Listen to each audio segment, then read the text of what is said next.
Abra sua Bíblia no Evangelho de Lucas, capítulo 22. Eu farei a leitura do verso 1 até o versículo de número 13. Lucas 22, de 1 a 13. Nós estamos nos aproximando da semana que nós relembramos a Páscoa, especialmente para nós cristãos, a principal data, porque é a data em que o nosso Senhor Jesus Cristo se entregou para o nosso resgate, por amor e obediência ao decreto eterno do Senhor. E então, nesta data, nós celebramos a vida que temos a partir de Cristo Jesus. E este texto que vamos ler agora de Lucas, é um texto em que o evangelista narra a preparação da Páscoa nos dias de Jesus, e especialmente na companhia dos 12, como isso aconteceu. Capítulo 22 de Lucas, de 1 a 13. Estava próxima a festa dos pães asmos, chamada Páscoa. Preocupavam-se os principais sacerdotes e os escribas em como tirar a vida a Jesus, porque temiam o povo. Ora, Satanás entrou em Judas, chamado Iscariotes, que era um dos 12.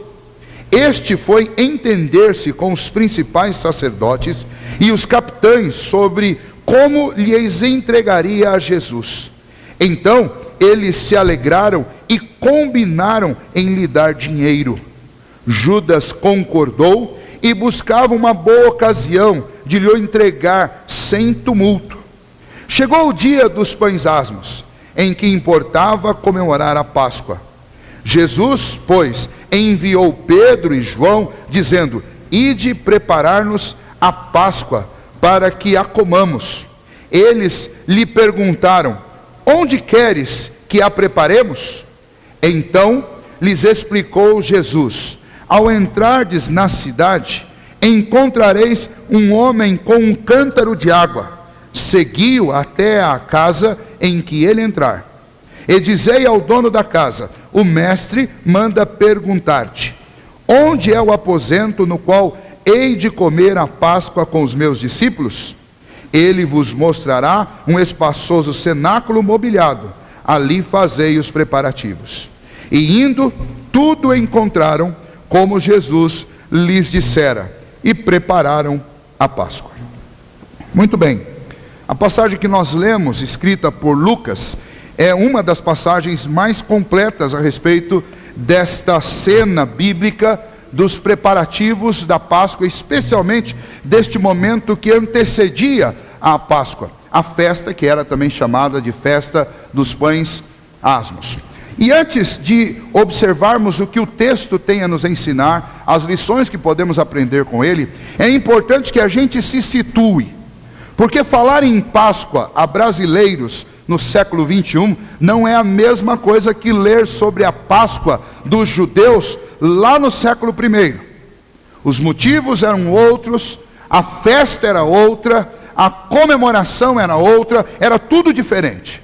E é preciso então que eu volte lá ao livro de Êxodo, a partir do capítulo 5, eu comece a rever o que está lá a respeito desta festa, a respeito desta data. E eu aconselho que essa semana, se você puder, você faça isso. A partir do capítulo 5 de Êxodo, nós encontramos Deus nomeando Moisés e também Arão como representantes legítimos de Deus para falar com o faraó do Egito, a fim de que ele libertasse o povo hebreu, que estava lá escravizado há mais de 300 anos. Eles tinham descido para o Egito na época em que José era o grande governador do Egito, na época em que houve fome em toda aquela região da Palestina e também no próprio Egito.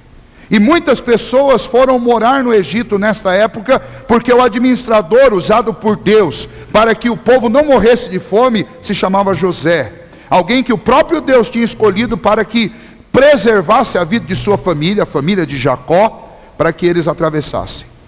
E a família desceu para o Egito e ficou lá, e lá se tornou uma numerosa nação, uma grande nação, um povo muito numeroso. Só que depois da morte de José, esse povo se tornou um povo escravo. Eles não eram legítimos dali. E os naturais do Egito subjugaram os hebreus. E os hebreus se tornaram um povo serviçal, que preparava os tijolos e que servia as casas dos egípcios para que as grandes construções e as grandes edificações deles fossem feitas. Mas esse povo cria na promessa de que o Senhor enviaria um libertador para eles. Esse libertador, ao longo do texto de Êxodo, nós descobrimos que é Moisés, um homem que foi escolhido por Deus desde o ventre de sua mãe para conduzir o povo para fora do Egito. Quando no auge da sua idade, este homem que foi criado na própria corte do Egito, descobriu sua verdadeira identidade, ele ingressou numa escola do Senhor. E nessa escola, onde ele ingressou no deserto, ele aprendeu a respeito de Deus e da vontade de Deus. E o próprio Deus falou com ele no Monte Sinai, quando numa circunstância ele foi atraído para lá, quando ele viu um arbusto, do qual nós pegamos o logo da nossa igreja, que é esse arbusto que você está vendo aí na frente, uma sarça que queimava, ardia em fogo, mas não se consumia. E junto a esta sarça, Deus revelou o plano dele para Moisés. E quando Moisés, nomeado por Deus, junto com Arão, seu irmão, levou a Faraó a notícia e a explicação a respeito do que Deus queria, Moisés disse para Faraó: olha, Deus quer que você deixe o primogênito dele ir embora. Porque primogênito de Deus era uma das nomenclaturas que o próprio Deus usava para se referir ao povo hebreu. O povo hebreu era chamado de povo de Deus, de Israel de Deus, era chamado também de o primogênito do Senhor. Mas quando Moisés trouxe essa notícia para Faraó, é óbvio, Faraó não aceitou. Eles estavam no meio de grandes construções, e tirar aquele povo dali significaria acabar com toda a mão de obra que os egípcios tinham. E então Deus o alertou, e Deus foi avisando várias vezes, ao ponto que Deus decidiu que libertaria o povo usando a força. E então Deus manda para aquele povo 10 pragas. E ao passo que cada uma dessas pragas eram manifestadas sobre o povo egípcio, uma das suas deidades, dos seus ídolos, porque os egípcios eram um povo que era extremamente idólatra, eles tinham deuses para tudo. E nessa idolatria do povo, eles idolatravam algumas figuras físicas que eram a representação dos seus deuses. E cada uma das pragas que Deus enviou para destruir a autoridade que supostamente aqueles ídolos que eles criaram tinham. E então, desde a primeira, que é aquele rio Nilo se tornar com as águas em sangue, e a partir da segunda, as rãs, e depois os piolhos, e por aí, cada uma dessas pragas representava que um daqueles ídolos que o povo adorava não significava nada diante de Deus, e Deus os expunha à vergonha, ao vexame. E aquilo trouxe dor e trouxe sofrimento para o povo egípcio, e também para o povo hebreu que estava envolvido dentro daquilo, embora Deus resguardava o povo. E ainda assim, até a 9ª praga, o coração de Faraó estava duro. E então a 9ª praga chega, e o Senhor manda avisar aos egípcios e a Faraó que uma 10ª, e a pior de todas as pragas viria. E essa praga era a praga da mortandade. O anjo da morte viria e tiraria a vida de todos os primogênitos. Deus, através de Moisés e Arão, mandou avisar ao povo hebreu que sobre os umbrais, os portais da casa dos hebreus, deveria ser aspergido, deveria ser passado sangue de um cordeiro que deveria ser sacrificado, um cordeiro sem defeito, um cordeiro sem mácula, sem mancha, um cordeiro que com sangue deveria ser marcado às portas da casa dos hebreus, e o resto do cordeiro deveria ser comido por eles. E esta noite, que seria uma noite importante, a grande e decisiva noite para a vida daquelas famílias hebreias que estavam ali, essa também seria a grande noite do terror se abater sobre a família dos egípcios.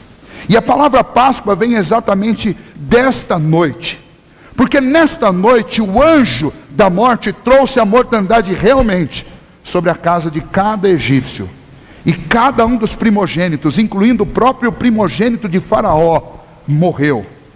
Mas os primogênitos, filhos das famílias dos hebreus, não morreu porque quando o anjo chegava sobre aquelas casas que tinham o sangue nos umbrais da porta, o anjo passava, e esse passava, na nossa língua, do verbo passar, no hebraico significa pachá, que vem a palavra Páscoa. E a Páscoa não é a saída do povo do Egito para a terra prometida simplesmente. A Páscoa, a palavra Páscoa significa literalmente que o anjo passou e não tirou a vida dos nossos primogênitos. Esta história foi relembrada ano após ano pelos israelitas, pelos hebreus. Porque nesta última praga, Faraó cedeu e o povo foi liberto do Egito. Esta imagem do Antigo Testamento, essa história verídica, ela apontava para algo que Cristo iria fazer. E para nós que estamos aqui 2000 anos após Cristo, esta história apontou para aquilo que Cristo fez quando Ele se entregou na cruz por nós. Essa história era um tipo de Cristo. Aquele cordeiro que foi morto e o sangue foi aspergido nas portas, é um tipo de Cristo, ou seja, ele representava aquilo que Cristo faria. Em menor escala, ele apontava para aquilo que Cristo faria em escala total, incluindo todos os filhos de Deus, quando ele pagou com o seu próprio sangue na cruz do Calvário. Aquela história toda é cheia de símbolos. Por quê? Porque o próprio Deus chamou o povo de Israel de meu primogênito. E foi para salvar o meu primogênito que o Senhor entregou o primogênito dele. Faraó perdeu o seu primogênito porque não ouviu a voz do Senhor, porque não cedeu e não obedeceu ao Senhor. E toda essa história cheia de representação, cheia de símbolos, foi cultivada, guardada no coração dos judeus, apontando para a esperança que eles tinham de que o Messias viria. E então o Messias vem. Mas os evangelistas todos contam que o Messias veio, mas o povo não o reconheceu. E durante aqueles 33 anos de vida do Senhor Jesus, e especialmente os últimos 3 anos, ele anunciava e ele falava, e o povo não tinha mais aquela conexão. Eles não esperavam mais um Messias que desse o seu sangue para a remissão dos pecados do povo dele. Eles não aguardavam mais um cordeiro que viesse como o cordeiro pascal, que livrou aquele povo da morte, que livrou aquele povo da escravidão. E então, quando chega o momento da preparação dessa Páscoa, o povo estava à semelhança do que nós estamos hoje em dia, preocupado com coisas que realmente não são importantes.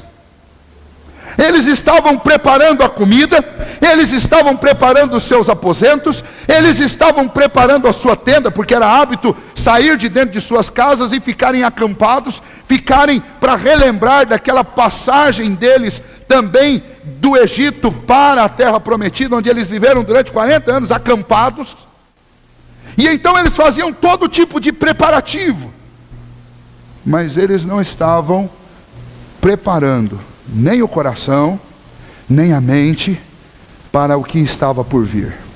Porque mesmo ouvindo a pregação do Senhor Jesus, e até mesmo os 12 apóstolos ouvindo Jesus falando que ele tinha que dar a sua vida em resgate de muitos, que ele precisava como a semente cair no chão e morrer para que pudesse ter vida, eles não faziam a conexão. E então a Páscoa para eles era alguma coisa tão relacionada ao passado e tão vendida como uma tradição, que aquilo não estava mais relacionado com libertação e nem com vida para eles. Era apenas mais uma cerimônia e mais uma festa. Talvez você já essa semana já tenha comprado os seus ovos de chocolate. Ou talvez já tenha até convidado os seus parentes para vir na sua casa. Ou talvez já tenha até preparado um carneiro, encomendado um carneiro para comer na sexta-feira. Ou na quinta, para ser bem exato. Talvez você já tenha feito muitos preparativos para a Páscoa. Mas a questão é, quais são os preparativos que realmente eu precisaria fazer? O que eu preciso como um ser humano, como um filho de Deus, pensar na véspera dessa Páscoa? Esse texto nos mostra algo interessante. Nos mostra 2 tipos de preparativos feitos para aquela Páscoa em especial. A primeira parte desse texto mostra o preparativo realizado pelos líderes religiosos daquela época, juntamente com Judas. É interessante quando nós olhamos para esse texto, porque Lucas narra algo que é terrível, é obscuro, é um cenário de trevas, é um cenário nefasto. Os preparativos começam com o quê? Começam com os homens das mais altas posições clericais, posições religiosas, os principais líderes religiosos daquele povo, que tinham como obrigação conhecer essas conexões e aguardar com fé em Deus que se cumprisse a promessa de que viesse o Cordeiro que tirasse o pecado do mundo. Estes homens que deveriam estar preparando os seus corações, que deveriam estar preparando os fiéis, que deveriam estar preparando o povo para a chegada do libertador, estes homens estavam se preparando sim para a Páscoa, mas eles estavam se preparando para tirar a vida de Cristo Jesus. Lucas é muito claro quando ele diz, no versículo 1 do capítulo 22, que aqueles líderes religiosos, eles estavam preocupados com a preparação da Páscoa. Mas no versículo 2 ele diz que a preocupação deles era exatamente em tirar a vida de Jesus. Porque eles estavam preocupados com o quê? Eles estavam preocupados com a influência de Jesus sobre o povo. O povo estava seguindo Jesus. O povo estava repetindo as palavras de Jesus. O povo estava crendo em Jesus. E a igreja estava perdendo o poder dela. Os religiosos estavam perdendo sua influência. Eles estavam sendo desmascarados por Jesus. Se você ler o Evangelho de Marcos, a partir do capítulo 1, você vai ver que a grande diferença entre Jesus e os líderes religiosos é que Jesus tinha uma autoridade que os líderes não tinham. Porque Jesus falava e fazia. Porque Jesus não era incoerente entre a vida e o discurso. E então estes religiosos, desde o início do ministério de Jesus, eles passaram a ter uma indisposição com a pessoa de Cristo. Porque o próprio Senhor Jesus, por ser a luz, ele desmascarava as trevas em que aqueles líderes viviam. E a primeira lição desse texto para nós é que não importa qual a sua posição ministerial numa igreja, todos os homens estão sujeitos à cegueira espiritual e ao pecado. Não importa quantos anos você tenha de caminhada religiosa, quantos anos você tenha de membritude numa igreja, não importa quantas igrejas você já tenha passado, e não importa que você se considere um doutor nas doutrinas e na própria Bíblia. Estes homens aqui eram homens experimentados. Para você ter uma ideia, para chegar ao posto que eles ocupavam, eles tinham que conhecer o Velho Testamento, a escritura do Antigo Testamento completa. Eles tinham que conhecer absolutamente. Muito diferente do nosso conhecimento. O conhecimento deles era o conhecimento que deveria ser necessário citar de cor qualquer passagem do Antigo Testamento. Alguns eram escribas, e os escribas, eles conheciam o texto. Na língua hebraica não existia até essa época as vogais, então as vogais eram decoradas. Então um líder religioso, um rabino, um sacerdote como esse daqui, sabia muito mais de Bíblia do que qualquer um de nós sabe hoje. Estes homens já tinham sido experimentados no trabalho da religião, durante toda a sua vida. A maioria deles eram velhos. E apesar de toda a experiência religiosa deles, eles não reconheceram o Filho de Deus. Eles não identificaram um cordeiro. Eles não conseguiram fazer a conexão entre o tipo e o antitipo, que é Cristo. E por seu orgulho, pela sua cegueira, eles estavam tramando a morte de Jesus. Então a primeira lição para nós nessa noite é: não importa quanto tempo tenha decorrido desde o dia em que você conheceu a fé cristã. E se você conheceu de fato e teve um coração convertido, ainda que isso tenha acontecido realmente, verdadeiramente com você, não há época na nossa vida em que nós estejamos tão fortes e tão preparados que nós não estejamos sujeitos à cegueira espiritual.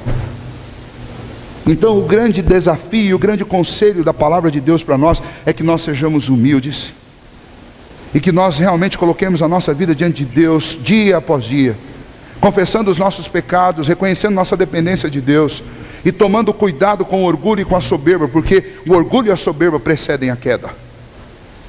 E não importa qual a sua posição: ah, pastor, eu nem vou na escola dominical, mas já sei tanto. Ninguém diz isso para pastor nenhum, mas pensa: ah, vou fazer lá o quê? Eu já ouvi tudo que tem para ser dito.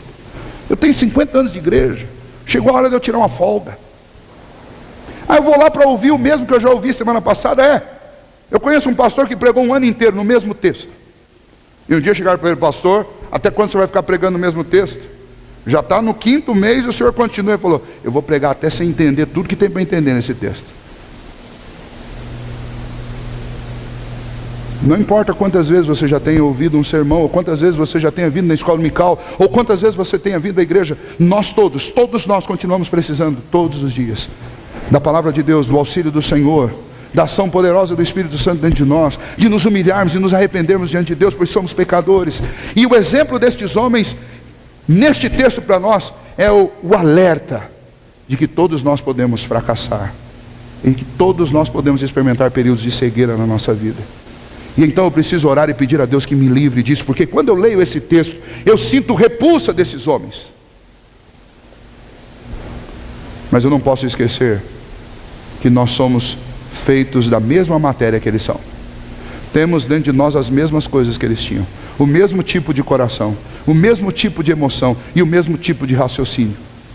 E então o que aconteceu com eles pode acontecer conosco. Então quando você ler esse texto e sentir repulsa do que eles fizeram, lembre-se que poderia ser qualquer um de nós, e que ainda pode ser.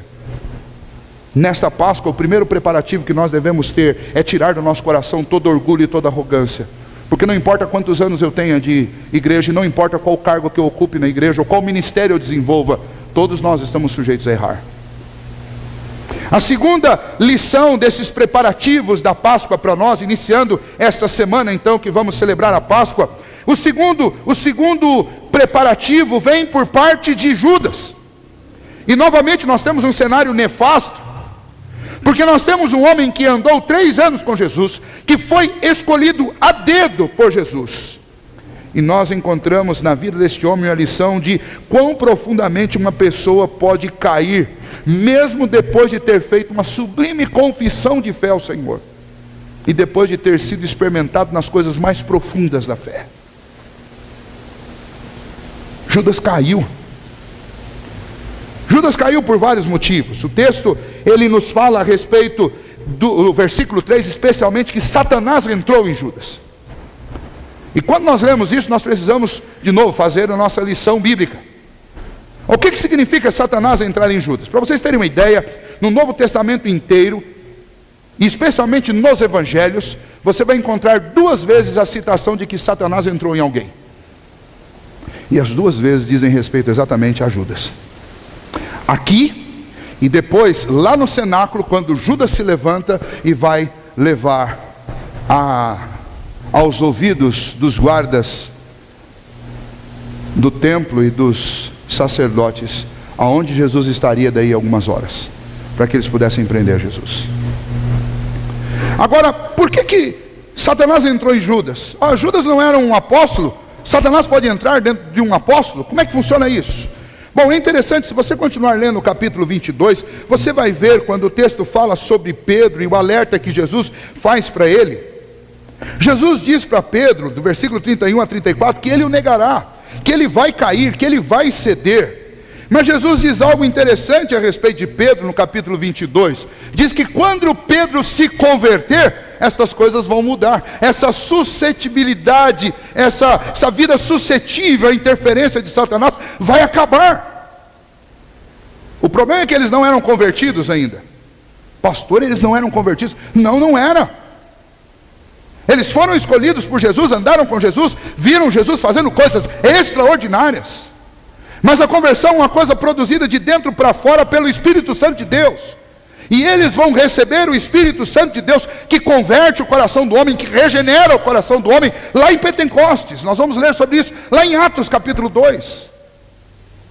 Pedro vai ter uma experiência de transformação com Jesus, especialmente no final, depois da ressurreição de Jesus, quando Jesus o reencontra na praia do Mar da Galileia, para conversar com Pedro, porque Pedro havia o negado. Mas até então estes homens são seguidores de Jesus, seguidores próximos, homens que Jesus escolheu. O texto também traz uma informação muito interessante. Aí mesmo no capítulo 22, Jesus diz para Pedro: Pedro, Satanás requeriu você para pôr você numa peneira. Ele quer testar você. E sou eu que tenho guardado você, Pedro. E então esse texto me diz mais uma coisa. Homens ficam suscetíveis a Satanás e caem nas mãos de Satanás, primeiro por não serem convertidos, segundo, por Deus não os livrar, por Cristo não os livrar de Satanás. Porque o único que pode livrar-nos do inimigo das nossas almas é o próprio Cristo Jesus. E em terceiro, Satanás entrou em Judas, por quê? Porque Judas já o servia há muito tempo. Se você lembrar tudo o que a Bíblia diz, o Novo Testamento, os evangelistas contam a respeito de Judas, nós vamos encontrar informações suficientes para entendermos quem era este homem. Este homem já vivia a serviço de Satanás há muito tempo, desde o início do ministério. Ele foi escolhido para ser o bolseiro, mas todo mundo sabia que ele era de reputação duvidosa. Os evangelistas nos dizem que ele era um homem perverso, que ele era um homem mau, o coração dele era duro. Quando uma mulher querendo ungir o Senhor Jesus, trouxe um unguento precioso e derramou sobre Jesus, sobre os pés de Jesus, ele ficou indignado. Ele disse: olha, se nós pegássemos esse unguento aí e vendêssemos, daria para comprar algumas cestas básicas e dava para alimentar um monte de gente. E o texto continua, os evangelistas dizem que ele falou isso não porque estava com um sentimento de altruísmo, mas falou isso porque ele era o bolseiro. Ou seja, falou isso porque ele era o tesoureiro. E vocês sabem o que essa frase, nesse contexto, significa. Esse é Judas. Quer ver mais? Esse homem aqui, no dia na celebração da Páscoa lá no cenáculo, Jesus disse: um de vocês vai me trair. Ele já tinha combinado, já tinha recebido, e sabe o que ele disse? Ele disse assim: acaso sou eu? É muito descaramento, é muita cara de pau. Aí você diz: mas por que Satanás entrou nele? Porque o coração dele já estava entregue a Satanás há muitos anos. O coração dele era um coração audacioso, hipócrita. Ele estava com orgulho ferido porque ele esperava uma revolução política por parte de Jesus. E ele ainda vai tentar se explicar dizendo que no fundo o que ele queria era provocar uma situação em que Jesus revelasse o seu poder. Mentira. Quer mais? Sabe como ele mostrou para os guardas do templo quem era Jesus? Com um beijo. E Lucas diz lá no final do capítulo 22 que Jesus fala para ele: Judas, você vem trair o Filho do Homem, Filho de Deus, com um beijo. É como Jesus estivesse dizendo assim: você não percebe a loucura que você está fazendo. Nesta Páscoa, homens estavam se preparando para essa festa, entregando o coração deles à loucura de Satanás. Eles estavam cogitando, tramando e preparando coisas horrendas, pecados terríveis. Eles estavam cogitando traições. Eles estavam com o coração deles entregue completamente ao egoísmo, à maldade, à ambição, à busca de vingança, ao poder, à mentira. E nessa noite eu preciso conversar com vocês, e preciso falar sobre isso, e eu preciso refletir junto com vocês, meus queridos irmãos, a respeito do que nós estamos fazendo às vésperas dessa Páscoa.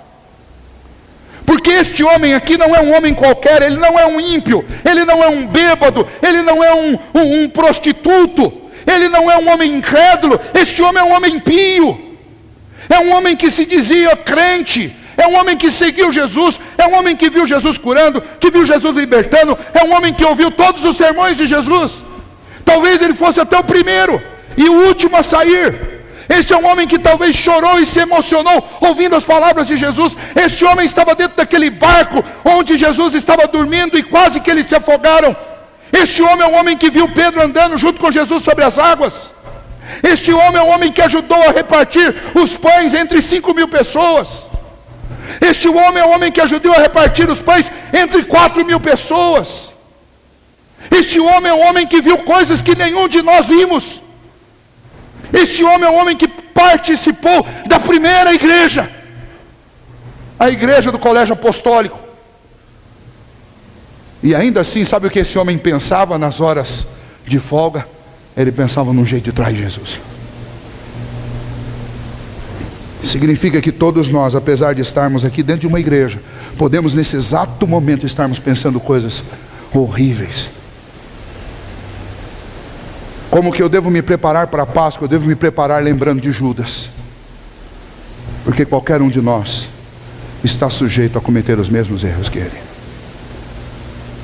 Mas veja, isso não é da noite para o dia. Alguns sinais foram dados ao longo de toda aquela caminhada. E então o que eu devo fazer? Eu devo olhar para a minha vida e ver como eu estou andando. Eu devo, em segundo lugar, clamar ao Senhor Jesus, para que Ele tenha misericórdia. Eu devo fazer a oração que Davi fez no Salmo 139. Sonda-me, ó Deus, conhece o meu coração, vê se há em mim algum caminho mau, e conduz-me pelo caminho reto. Eu devo lembrar do no Salmo 19 que nós lemos no início, que a lei do Senhor é perfeita. Nessa lei nós encontramos o conhecimento que vai livrar a nossa alma da morte. Mas nós devemos pedir ao Senhor perdão. Nós devemos pedir ao Senhor que Ele nos ajude a viver como filhos de Deus realmente, como lemos lá em 1 João. Porque nesta terra eu só posso ser duas coisas: ou sou um filho de Deus, ou sou um filho do diabo. Não existe meio termo, não existe muro. Tem uma chargezinha engraçada que mostra Jesus de um lado chamando o indivíduo para pular do muro para o lado dele, e do outro lado aparece Satanás contente sem fazer nada. E daí no quadrinho seguinte alguém pergunta: e aí, você não vai pedir para o cara pular para o seu lado? E aí o diabo diz: não preciso, o muro é meu. Gente em cima do muro é gente que pertence ao inimigo. Porque os filhos de Deus são filhos de Deus de verdade. Eles não ficam em cima do muro. Eles sabem qual é o seu lado. Nesta preparação para a Páscoa, examine o seu coração e coloque diante de Deus, como Davi colocou. Davi pedia perdão pelo que ele fazia, pelo que ele falava, pelo que pensava, e até por aquilo que ele não sabia que ele fazia, falava ou pensava. Então ele falava: Senhor, me perdoe até dos pecados que me são ocultos. Porque o nosso coração é tão traiçoeiro que muitas vezes eu sinto, penso, falo coisas das quais eu nem vou me lembrar depois. Mas há um terceiro ponto nesse texto para nós muito interessante. Em terceiro lugar, nós vamos ver o enorme poder que o dinheiro exerce sobre as pessoas. Lucas não fala, mas João vai falar sobre qual o valor de Cristo Jesus, o Cordeiro de Deus que tirou o pecado do mundo, o Cordeiro vivo, mudo, que se entregou em resgate dos seus, o Filho de Deus, Criador do universo e Redentor de todos os escolhidos de Deus. Para Judas, ele custava apenas 30 moedas. Apenas 30 moedas.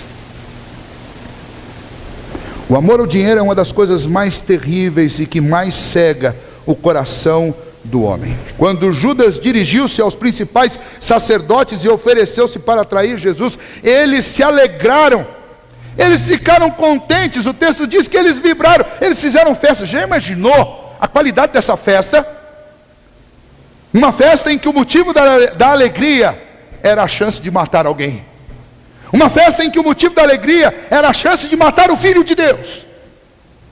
E nessa festa, em meio à alegria, resolveram alegrar também o coração de Judas. E eles vão alegrar o coração de Judas com um pouco de dinheiro. Tem gente que infelizmente só se alegra com dinheiro. O próprio Filho de Deus vem ao mundo, vive entre nós durante 33 anos, faz milagres extraordinários diante dos olhos de Judas, faz Judas ver coisas que nós sonhamos em ver e não vamos poder ver, faz Judas parte da história principal contada por toda a humanidade, faz parte da história que será relembrada por toda a eternidade. E este homem troca a alegria de Cristo pela alegria de receber 30 moedas. Parece loucura, né? É um absurdo, mas é o que nós andamos fazendo por aí o tempo inteiro. Quando trocamos a alegria de uma consciência tranquila por algumas moedas, quando trocamos a alegria da comunhão com Cristo pela comunhão com o dinheiro. A palavra de Deus no Novo Testamento fala muito sobre dinheiro, O apóstolo Paulo, falando a Timóteo, diz para Timóteo: tome cuidado. Lá em 1 Timóteo capítulo 6, versículo 10, ele diz que o dinheiro é a raiz de todos os males sobre essa terra. A palavra de Deus nos manda tomar cuidado através de exemplos, como um exemplo do Antigo Testamento do jovem Geazi. O jovem Geazi, ele viu Deus curando num rio lamacento um homem que estava com o corpo coberto de lepra, chamado Naamã, um grande general. Deus, através do profeta, disse para Naamã que ele deveria se humilhar e mergulhar no rio Jordão 7 vezes. E ele mergulha 7 vezes e depois disso ele é curado. E então ele traz ouro, ele traz prata, ele traz uma porção de coisa da Síria para entregar para o profeta. O profeta diz: não, quem fez isso foi Deus. Eu não mereço nada, eu não quero nada seu, vá em paz. E então este homem com o coração agradecido diz assim: posso levar um pouco da sua terra, da terra do seu povo, para que eu levante um altar, para que eu possa adorar o seu Deus lá no meu país? E o profeta diz: sim, ok. E eles se despedem e vão embora. Mas tinha um ajudante do profeta que amava dinheiro. E ele foi atrás do general Naamã e falou: viu, é o seguinte, olha, o meu senhor não quer esse dinheiro, essa prata, esse ouro, mas eu quero, você pode me dar? Naamã, coração agradecido, ele encontrou algo que valia muito mais do que dinheiro, ele encontrou Deus. Ele falou: pode levar, fica com tudo. E Geazi ficou com aquele dinheiro todo. E quando o profeta descobriu, o profeta disse para ele: olha, já que você quer o dinheiro de Naamã, aproveita e fica com a lepra dele também. E Geazi se torna um leproso. Nós queremos o dinheiro desse mundo, e nós nos esquecemos que junto com o dinheiro desse mundo vem a lepra. Nós queremos a glória desse mundo, mas junto com a glória vem a lepra. Nós queremos poder, mas junto com o poder vem a lepra. Nós queremos fama, mas junto com a fama vem a lepra do pecado, que corrói, que consome, que destrói. Judas tinha o maior de todos os tesouros a seu alcance, mas ele preferiu a lepra, porque ele decidiu que melhor do que Cristo eram 30 moedas. Oh, que coisa terrível, quando o coração do homem está entregue ao dinheiro, e ele vive pelo dinheiro.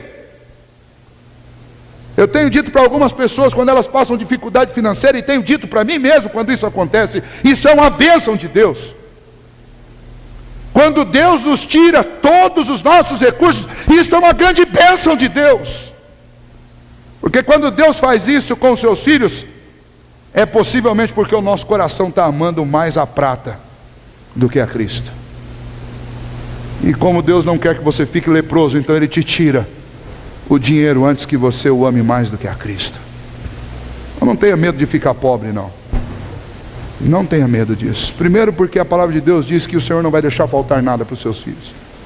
Segundo, porque o nosso verdadeiro tesouro ele deve ser ajuntado no céu. Terceiro, porque esse mundo vai passar, e nós também. Mas se você crer em Cristo Jesus, você vai morar numa pátria que jamais passará. Lá, prata e ouro não tem muito significado, porque prata e ouro lá só serve para ser asfalto. Aquilo que você gasta muito dinheiro e muito esforço para comprar um pedacinho e enfiar nos dedos da sua amada, lá no céu, só vai servir de asfalto. Por isso que eu falo para minha esposa: mas você quer colocar um pedacinho de asfalto no dedo? Lógico que não. Então não usa ouro, porque ouro é asfalto. Da cidade onde eu vou morar, ouro é asfalto, é cimento. Não se preocupa muito com ouro. Viu, maridão? Depois vocês vão me agradecer por essa dica que eu estou dando para vocês. Mas tome cuidado com isso.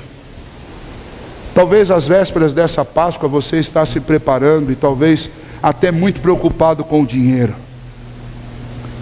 Não troque esse momento em que você pode olhar para esta obra redentora de Cristo Jesus. Não troque este momento que você pode fazer todas as conexões que a Bíblia deixou para que nós fizéssemos a respeito da grandiosidade do que Cristo fez. Não troque tudo isso por causa do dinheiro. Não deixe a preocupação com o dinheiro roubar para você o verdadeiro significado desta data especial. Judas perdeu o privilégio, o maior de todos os privilégios, porque simplesmente ele se iludiu com o dinheiro. O amor ao dinheiro é a raiz de todos os males. Hebreus capítulo 13, versículo 5, nos alerta a respeito disso, e diz, olha, contentai-vos com as coisas que vocês têm. É uma enfermidade sutil e com frequência está mais perto de nós do que nós imaginamos. O pobre se encontra tão sujeito a esse tipo de amor quanto ao rico. Então não imagine que eu estou falando aqui com gente rica, porque é possível que existam pessoas muito pobres que amem muito mais o dinheiro do que pessoas muito ricas. E a resposta final para nós a respeito disso daí é o que está lá em Tiago. Tiago diz, o de condição humilde glorie-se na sua dignidade, e o rico na sua insignificância, porque ele também vai murchar como a erva. Em Provérbios, um livro de observações e de conselhos, nós encontramos uma única oração, uma só, no livro de Provérbios, e essa única oração tem no centro dela a seguinte petição, feita por Agur: Senhor, não me dê nem riqueza e nem pobreza, dá-me o pão que me for necessário, para não suceder que, estando eu rico, esqueça do Senhor e diga, quem é Deus? Ou estando eu pobre, venha a roubar e profane o nome de Deus. Me dá, Senhor, o que me for necessário. Cuidado, nessa Páscoa, uma ótima dica é repetir a oração que está lá em Provérbios, capítulo 30, versículo 8. Para que o nosso coração não seja escravo do dinheiro. Porque todos aqueles que se tornaram escravos de dinheiro terminaram a sua história de uma forma terrível, como Judas terminou. E em último lugar, eu queria citar para vocês, é o último hoje, mas é o próximo, são as cenas dos próximos capítulos, porque nesse próximo final de semana nós vamos continuar falando sobre a Páscoa. Hoje é apenas falando sobre a preparação. Algo extraordinário está, e é o que fecha todo esse texto. A última parte desse texto nos mostra a íntima conexão que existe entre a morte do Senhor Jesus e a festa da Páscoa, que eu citei no começo. A última parte desse texto mostra a harmonia com que o Senhor desenvolve a história que ele escreveu. Veja só, Jesus diz para Pedro e João, e fala para eles, olha, vocês vão à frente e vocês vão preparar a Páscoa, vocês vão preparar o local para que nós celebremos a Páscoa. E então eles vão perguntar para Jesus, mas olha, onde é que nós vamos preparar a Páscoa? Como nós vamos fazer? Que lugar que nós vamos preparar para isso? Pedro e João indagavam, como que eles vão fazer? E Jesus disse, olha, ao entrarem na cidade, vocês vão encontrar um homem carregando um cântaro. E quando vocês encontrarem esse homem, vocês digam para ele, olha, o Senhor, o mestre, manda perguntar, aonde é o cômodo que está separado para que ele prepare, para que ele celebre a Páscoa com seus discípulos? Aí você fala assim, imagine entrar num tumulto daquele de Jerusalém, que parecia uma verdadeira feira livre, a céu aberto, como você olha quando você vê alguma imagem lá do Oriente, da Palestina, especialmente daqueles grandes mercados públicos que existem lá. Como é que eu vou discernir qual desses homens, qual é este homem que Jesus está falando? Bom, aí eu preciso lembrar da cultura. Os judeus, sabiamente, os homens não carregam nunca as mercadorias que compram, os vasos com água. Quem faz isso são as mulheres. Elas que carregam os vasos, os cântaros cheios de água. Os homens não carregam nada. E aí eu estou vendo muito homem sorrindo e muita mulher de cara feia, mas é o que está aqui, é a cultura deles. E então, um homem carregando a talha, isso era algo muito diferente. Um homem carregando um vaso de barro, isso era algo diferente. É muito fácil de encontrar. É possível que Pedro e João tivessem saído dali tranquilos, para falar, não tem jeito de errar, porque nós só vamos achar um fazendo isso, se acharmos. Mas eles confiavam em Jesus, e eles foram. E realmente encontraram este homem, e falaram com este homem, e este homem disse, tem um cenáculo aqui. O cenáculo era como se fosse o andar de cima, uma casa como um sobrado que tivesse um quarto em cima, e este cenáculo era uma grande sala, e esta sala já estava mobiliada e preparada para que os discípulos colocassem ali os mantimentos, os alimentos próprios da Páscoa. O que isso tem a nos ensinar? Bom, isso tem a nos ensinar coisas extraordinárias. É possível que Jesus já tivesse encontrado aquele homem, e já tivesse programado tudo aquilo, mas exatamente para evitar que Judas tivesse a oportunidade de usar aquele momento da celebração da Páscoa para entregar Jesus, que seria uma coisa muito lógica. Imagine, você quer pegar Jesus e não quer causar tumulto. Como que você faz? Bom, quando Jesus for celebrar a Páscoa, eu dou o endereço do local. Quem vai enxergar essa cena são só os discípulos. Possivelmente era exatamente disso que Jesus estava evitando, quando ele disse para Pedro: olha, existe uma senha para vocês descobrirem quem é essa pessoa. Ele vai estar carregando um cântaro. E segundo, vocês vão dizer para ele onde é o lugar. Então nem Pedro e nem João sabiam, e nenhum dos outros apóstolos sabiam, apenas Jesus sabia qual era esse lugar. Mas há também uma outra verdade dentro desse texto. A verdade é que o próprio Deus vinha preparando essa Páscoa século após século, ano após ano, década após década, desde que o povo foi levado como cativo para o Egito, desde que o povo desceu para o Egito e ficou cativo no Egito, Deus já estava preparando a Páscoa. Se você for ler esses textos que eu citei para vocês, de Êxodo, capítulo 5 até o capítulo 15, vocês vão ver que todas as vezes que Deus mandava uma praga, o povo ficava em tumulto, o povo egípcio, e o próprio faraó ficava quebrantado diante daquilo no primeiro momento, mas depois o texto diz assim: e Deus endureceu o coração de faraó para não deixar o povo sair. Por que o coração de faraó era endurecido? Porque Deus estava preparando a Páscoa.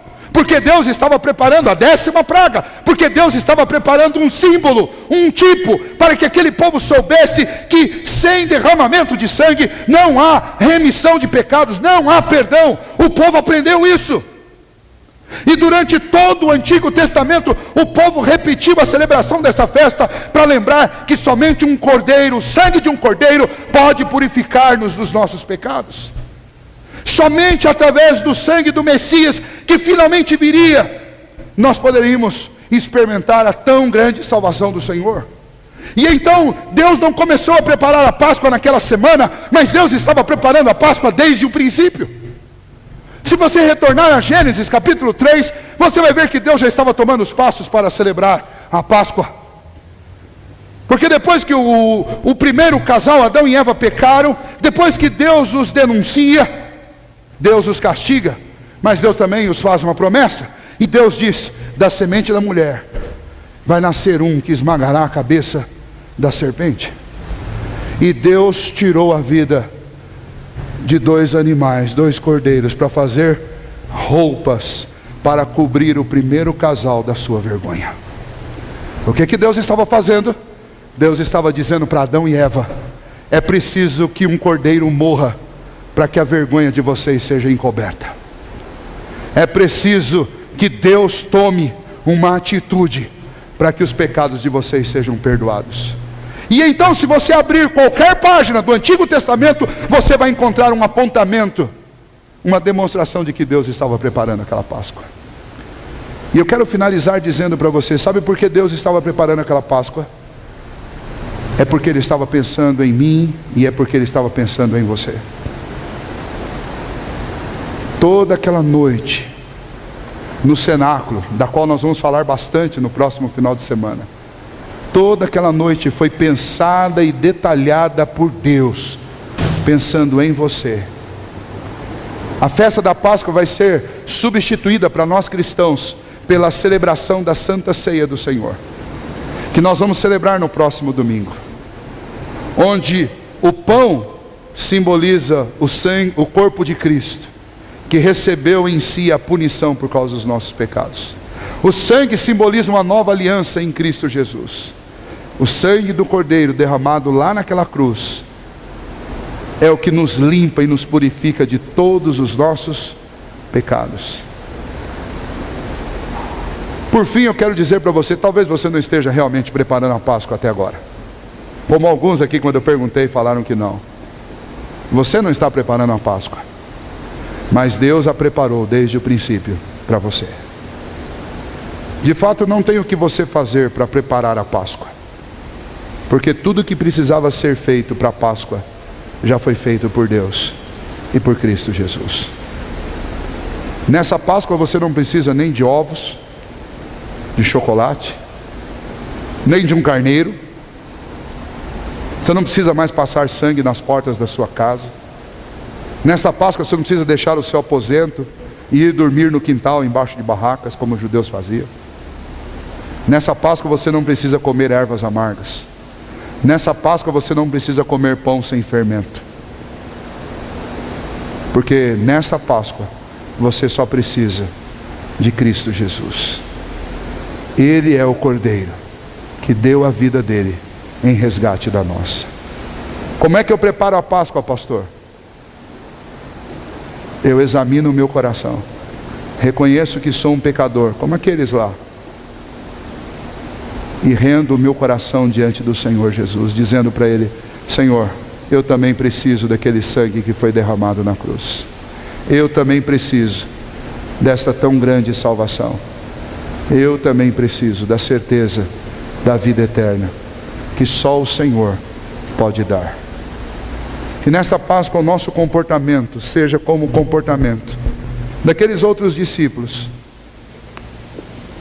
que seguiram a Jesus, que ficaram ao lado do seu mestre, mas que principalmente tiveram suas vidas transformadas, porque creram no poder de Deus para transformar corações. Você realmente não precisa de uma tradição religiosa e de um passado marcado por uma vida religiosa. Lá na cruz, um ladrão que possivelmente não ouviu nenhum sermão, não viu nenhum milagre e não sabia nada a respeito de Jesus, a não ser o que estava escrito em cima da cruz de Jesus, o Rei dos Judeus. Este ladrão disse para o mestre: lembra-te de mim quando entrares no teu reino. E Jesus respondeu para ele: hoje mesmo estarás comigo no paraíso. Porque para participar dessa Páscoa, você só precisa crer em Jesus. Essa é a tarefa, é o preparativo que eu preciso fazer essa semana. Crer em Cristo Jesus. Vamos ficar em pé, feche os seus olhos, nós vamos orar.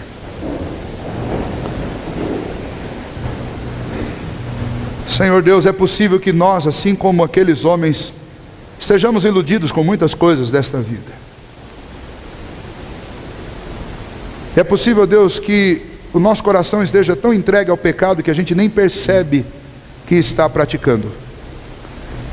É possível também, ó Deus, que nós até acreditemos que estamos tentando acertar, quando estamos traindo a sã consciência e traindo a Tua palavra, e principalmente traindo ao Teu Filho Jesus.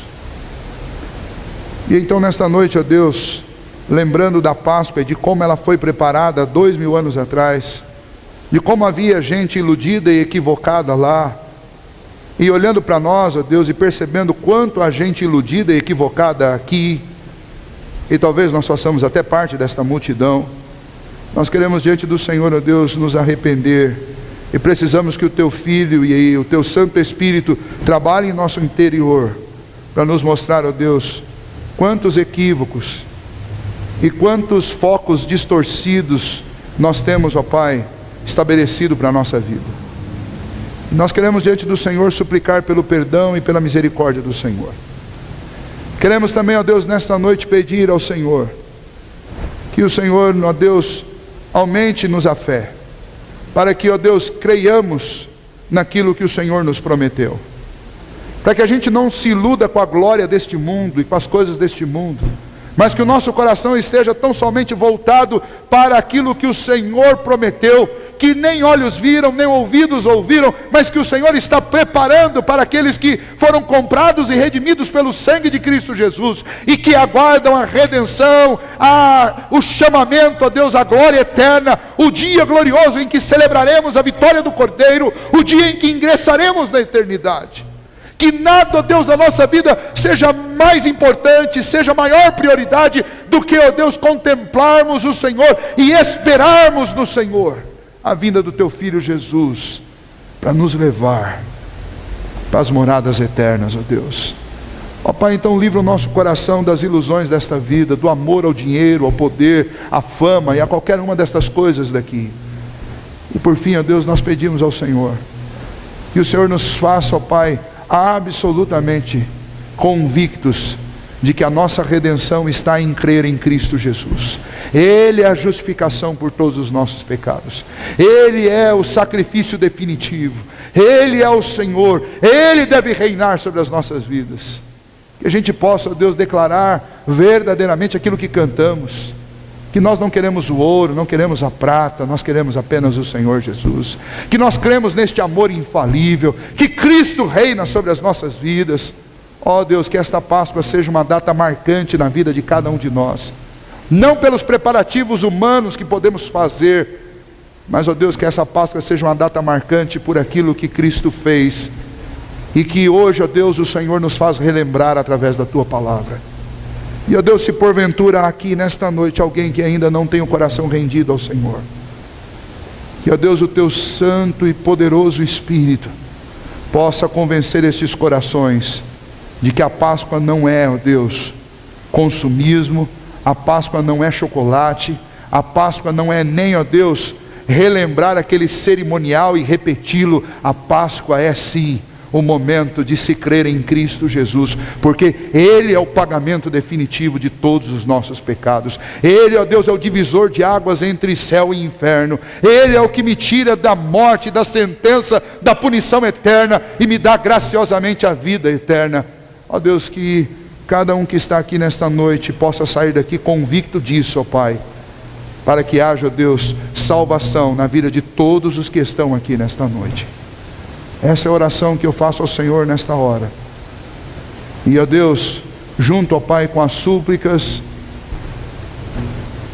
para que o Senhor nos dê uma semana abençoada, e uma semana, ó Deus, onde nós possamos reviver com toda a alegria aquela semana, ó Deus, que foi uma semana de dor e sofrimento para o Teu Filho, mas foi a semana da nossa redenção definitiva, por causa do sacrifício dEle. Que essa semana seja uma semana de celebração e festa para o povo do Senhor. Festa, ó Deus, a festa da salvação, a festa da graça e da misericórdia do Senhor. Faz os nossos corações ficarem em festa, ó Deus. É o que nós te pedimos em nome de Jesus. Amém.